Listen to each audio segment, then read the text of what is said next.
వినడానికి వింతగా ఉండొచ్చు, ఈజీగా నమ్మడానికి మీ మనసు ఒప్పుకోకపోవచ్చు. కానీ ఇది అసాధ్యమైతే కాదు. ఈ భూమిపై ఎన్నో సృష్టించిన మానవుడు అంతరిక్షంలో కృత్రిమంగా ఓ సూర్యుడిని కూడా సృష్టించేందుకు సిద్ధమయ్యాడు. స్పేస్ నుంచి రాత్రిపూట సూర్యరశ్మిని భూమిపైకి విస్తరింపచేసే శాటిలైట్ ని ప్రవేశపెట్టొచ్చు అంటున్నారు శాస్త్రవేత్తలు. ఇది చీకటిని అంతం చేసి రాత్రులను శాశ్వతంగా మార్చగలదంటున్నారు. కానీ ఎంత మూల్యానికి?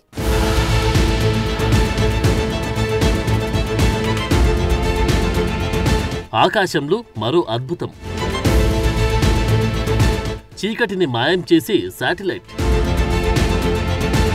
రాత్రులని కూడా పగలుగా మార్చే టెక్నాలజీ అది. రాత్రిపూట కూడా మీ ఇంటి పైకప్పుపై సూర్యకాంతితో నిండిపోయి ఉంటుంది. రోజుకు 12 గంటలు మాత్రమే పనిచేసే సోలార్ ప్యానెల్స్ 24 గంటలు పనిచేయగలవు. నగరాల్లో చీకటి అనేది ఉండకపోవచ్చు. ఇదంతా వింటుంటే కొత్తగా అనిపిస్తుండొచ్చు. కానీ కేవలం కొన్ని శాటిలైట్లతో రాత్రిపూట వెలుగుని పంచి ఓ ఆర్టిఫిషియల్ సూర్యుడినే సృష్టించొచ్చని చెబుతున్నారు శాస్త్రవేత్తలు. అంతరిక్షం నుంచి వచ్చే కృత్రిమ సూర్యకాంతి రాత్రిని పగలుగా మార్చేస్తుంది. అమెరికన్ స్టార్టప్ రిఫ్లాక్ట్ ఆర్బిటల్ అంతరిక్షం నుంచి రాత్రిపూట కూడా వెలుగుని ప్రసరింపజేసే శాటిలైట్ ఆధారిత వ్యవస్థని అభివృద్ధి చేయాలనే ప్రణాళికను ప్రకటించింది. సన్లైట్ ఆన్ డిమాండ్ గా పిలిచే ఈ వ్యవస్థలు అద్దాలను వాడి సూర్యకాంతిని భూమి మీదకు ప్రసరింపజేయొచ్చని చెబుతున్నారు. ఇది విప్లవాత్మక మార్పులు తీసుకొస్తుందని ఆ సంస్థ తెలిపింది. దీనిని టెస్ట్ చేసేందుకు వచ్చే ఏడాది మొదట్లో 18 మీటర్ల వెడల్పున్న ఓ శాటిలైట్ ని స్పేస్ లోకి పంపేందుకు ప్రణాళికలు సిద్ధం చేసింది. 2030 నాటికి భూమిపై నిర్దేశమైన ప్రదేశాలకు సూర్యకాంతిని ప్రతిబింబించేలా రూపొందించిన 54 మీటర్ల వెడల్పు గల అద్దాన్ని అమర్చిన 4000 శాటిలైట్ల నెట్వర్క్ ని అంతరిక్షంలో మోహరించాలి అని కంపెనీ భావిస్తోంది.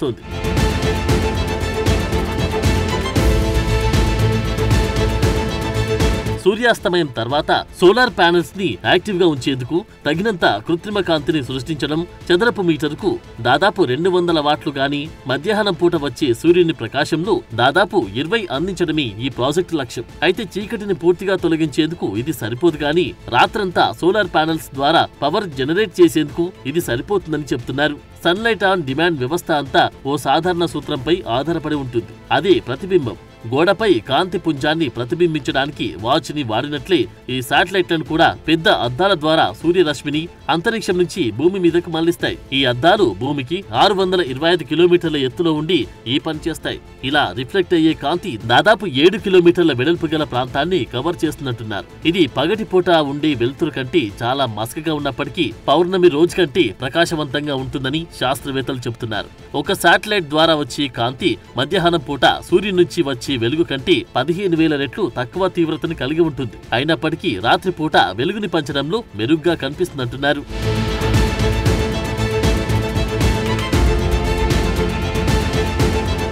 రిఫ్లెక్ట్ ఆర్బిటల్ వ్యవస్థాపకుడు బెన్ నోవాక్ గతేడాది హాట్ ఎయిర్ బెలూన్ నుంచి వేలాడదీసిన 2.5 మీటర్ల అద్దం ఉపయోగించి టెస్ట్ చేశాడు. ఈ పరీక్షలో చదరపు మీటర్కు 516 వాట్లు ఉత్పత్తి చేయగలిగింది. ఇది ప్రత్యక్ష సూర్యకాంతి బలంలో సగమని చెప్తున్నారు. దాంతో ఈ టెక్నాలజీ చిన్న స్థాయిలో పనిచేస్తుందని రుజువైంది. అయితే భూమి నుంచి 600 నుంచి 800 కిలోమీటర్ల ఎత్తు నుంచి ఈ ప్రభావాన్ని ప్రతిబింబించడమే ఇప్పుడు సవాల్. అదే స్థాయి ప్రకాశాన్ని సాధించేందుకు శాటిలైట్ కు 6.5 కిలోమీటర్ల వెడల్పు గల అద్దం అవసరమని శాస్త్రవేత్తలు అంచనా వేస్తున్నారు. కానీ ఇప్పటికైతే ఇది అసాధ్యం.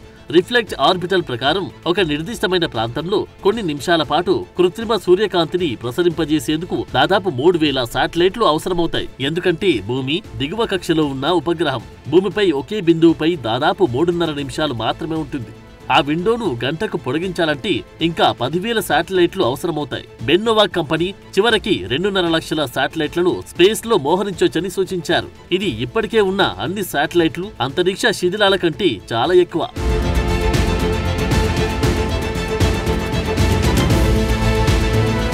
శాటిలైట్లకు అద్దాలు తగిలించడం, వాటిని అంతరిక్షంలో మోహరించడం, సూర్యరశ్మిని భూమికి మళ్లించడం, రాత్రిపూట సన్లైట్ అవసరం అనుకున్న చోట కాంతిని ప్రసరింపచేయడం నిజంగా మైండ్ బ్లోయింగ్ టెక్నాలజీనే. కానీ sunlight on demand satellite system ఖగోళ శాస్త్రవేత్తలను తీవ్ర ఆందోళనకు గురిచేస్తుంది. వీటిని సూర్యరశ్మిని ప్రతిబింబించే ఉపగ్రహాలుగా కాకుండా దీని ద్వారా లైట్ పొల్యూషన్ పెరుగుతోందని, అది అంతరిక్ష ప్రయోగాలపై ప్రభావం చూపుతుందని అంటున్నారు. కృత్రిమ సూర్యకాంతి ఆలోచన టెక్నాలజీ పరంగా అడ్వాన్స్డ్ గా కనిపిస్తున్నప్పటికీ చాలా మంది శాస్త్రవేత్తలు తీవ్రమైన ఆందోళనల్ని లేవనెత్తున్నారు. ఈ రకమైన శాటిలైట్ ఆధారిత ఆర్టిఫిషియల్ సన్లైట్ ఖగోళ పరిశోధనలతో పాటు వన్యప్రాణులు, మానవ ఆరోగ్యంపై తీవ్ర పరిణామాలను కలిగిస్తుందని ఖగోళ పర్యావరణ శాస్త్రవేత్తలు హెచ్చరిస్తున్నారు. ఈ శాటిలైట్లని గనుక స్పేస్ లో మోహరిస్తే ఆకాశంలోని కొన్ని భాగాలు శాశ్వతంగా చంద్రుని కంటే ప్రకాశవంతంగా ఉంటాయని హెచ్చరిస్తున్నారు. ప్రతి శాటిలైట్ మిర్రర్ ఓ చిన్న సైజు సూర్యుడిలా ప్రకాశిస్తుందంటున్నారు. ఈ అదనపు కాంతి అంతరిక్షాన్ని అధ్యయనం చేసి ఖగోళ శాస్త్రవేత్తలకు అతిపెద్ద సమస్యగా మారుతుంది.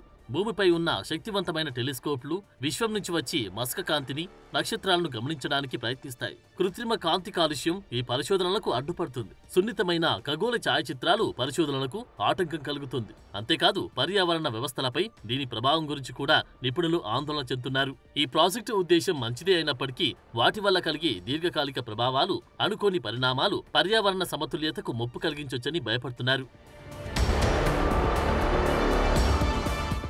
ముఖ్యంగా జీవన సంబంధ సమతుల్యతకు భంగం కలుగుతుందని నిపుణులు చెబుతున్నారు. మానవులతో సహా భూమిపై ఉన్న అన్ని జీవుల జీవక్రియలు, ప్రవర్తనలు పగలు రాత్రి చక్రంపై ఆధారపడి ఉంటాయి. రాత్రిపూట నిరంతర కాంతి ప్రసరణ వల్ల వలస పక్షులు, వేటాడే జంతువులతో పాటు కీటకాల జీవన శైలిని పూర్తిగా దెబ్బతీస్తుంది. మొక్కల పెరుగుదల, పునరుత్పత్తి, విశ్రాంతి చక్రంపైన కాంతి కాలుష్యం ప్రతికూల ప్రభావాన్ని చూపుతుంది. రాత్రిపూట కృత్రిమ కాలుష్యం వల్ల మానవుల్లో నిద్రలేమి, మానసిక ఆరోగ్యం, ఇతర ఆరోగ్య సమస్యలు తలెత్తే ప్రమాదముందంటున్నారు. ఈ శాటిలైట్లు భారీ పరిమాణంలో తక్కువ ఎత్తు కక్ష్యంలో ఉంచుతారు. ఇవి పనికి రాకుండా పోయినప్పుడు పెద్ద మొత్తంలో అంతరిక్ష శిథిలాలు సృష్టిస్తాయి. ఇది ఇతర యాక్టివ్ శాటిలైట్లకు, స్పేస్ టూర్లకు ప్రమాదంగా మారుతుంది. శిథిలాల సంఖ్య డేంజర్ లెవెల్ కి చేరుకుంటే అది ఒకదానితో మరొకటి ఢీకొని మరిన్ని శిథిలాలు ఏర్పడతాయి. దానివల్ల భవిష్యత్తులో అంతరిక్ష ప్రయాణానికి దారులు మూసుకుపోయే అవకాశం ఉంది. పెద్ద ఎత్తున భూమిపైకి కాంతిని ప్రసారింపజేయడం వల్ల స్థానిక వాతావరణ పరిస్థితుల్లోనూ మార్పులు వచ్చే అవకాశం ఉంటుంది. అలాగే అంతరిక్షంలో ఇలాంటి శక్తివంతమైన టెక్నాలజీని ఏ దేశం నియంత్రించాలనే దానిపై అంతర్జాతీయ చట్టాలు, సరిహద్దు వివాదాలు తలెత్తే అవకాశం ఉంది. అయితే ఈ శాటిలైట్ సన్లైట్ సిస్టంపై పెద్దగా ఆందోళన చెందాల్సిన అవసరం లేదని చెబుతుంది రిఫ్లెక్ట్ ఆర్బిటల్. ఇదెంతో సేఫ్ అని, కంట్రోలబుల్ అని చెబుతుంది. కేవలం సూర్యకాంతి అవసరమైన ప్రాంతాలకు మాత్రమే శాటిలైట్లతో సన్లైట్ ప్రసరింపజేయవచ్చంటున్నారు. అనవసరమైన జోక్యాన్ని నివారించేందుకు ఖగోళ అబ్జర్వేటర్లతో సమన్వయం చేసుకుంటామని కంపెనీ హామీ ఇచ్చింది. కేవలం సున్నితమైన ప్రాంతాల నుంచి కాంతిని మళ్లిస్తామంటున్నారు. ఇందుకు అనుగుణంగా శాస్త్రవేత్తలు సిద్ధమయ్యేందుకు శాటిలైట్ లొకేషన్ డేటాని ముందుగానే షేర్ చేస్తామంటున్నారు. అయితే రిఫ్లెక్ట్ ఆర్బిటల్ సరికొత్త ఆలోచనతో ముందుకొచ్చిన రాత్రిపూట ఆకాశాన్ని వెలుగుతో నింపాలనే ఆలోచన అనేక టెక్నికల్ సవాళ్లతో కూడుకుని ఉంది. భూమి ఎంత కృత్రిమ కాంతిని తీసుకోగలదనే దానిపైన అనేక ప్రశ్నలు తలెత్తుతున్నాయి. కృత్రిమ సూర్యకాంతిని సృష్టించే ఆలోచన మానవాళికి ఉపయోగకరంగా అనిపించిన శాస్త్రవేత్తల ఆందోళనలు కూడా అంత సులువుగా పక్కన పెట్టేందుకు వీల్లేదు. అందువల్ల ఈ టెక్నాలజీని అమలు చేసే ముందు పర్యావరణ, జీవ సంబంధ, ఖగోళ ప్రభావాలను పూర్తిగా అధ్యయనం చేయాలని నిపుణులు, ఖగోళ శాస్త్రవేత్తలు కోరుతున్నారు.